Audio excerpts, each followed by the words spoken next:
ತಿಂಡಿ ಮಾಡಿದ್ರಣ್ಣ? ತಿಂಡಿ ಮಾಡಿದ್ರಾ? ತೊಗೊಂಬರಲ್ಲ ತಿಂಡಿ? ಬೇಡ ತಿಂಡಿ ಬೇಡ. ಹಾಂ ಅಲ್ಲ ತೊಗೊಂಬರಲ್ಲ ತಿಂಡಿ ಅಂತ ಕೇಳಿದೆ. ಯಾರು ಕೊಟ್ಟಿಲ್ಲ. ತೊಗೊಂಬರಲ್ಲ ತಿಂಡಿ? ಏನಾಗಿದೆ ಅದು ಮುಖ? ಇದು ಮೊನ್ನೆ ಇದು ಸಾರು ಮೇಲಿಂದ ಬಿದ್ದಣ. ಎಲ್ಲಿ? ಇಲ್ಲಿ ಮನೆ ಕಟ್ಟಬೇಕಾರೆ. ಹಾಂ ಹಾಂ ತೊಗೊಂಬರಲ್ಲ, ಇಲ್ಲೇ ಇರ್ತೀರಾ? ಇಲ್ಲೇ ಹಾಂ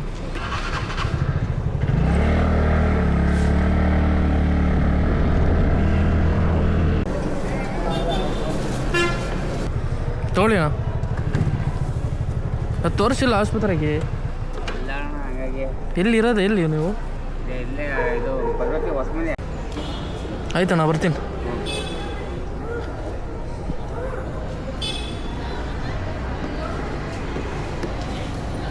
ಮಾಡ್ಕೊಳ್ಳಿ ಅದು ತಿಂಡಿ.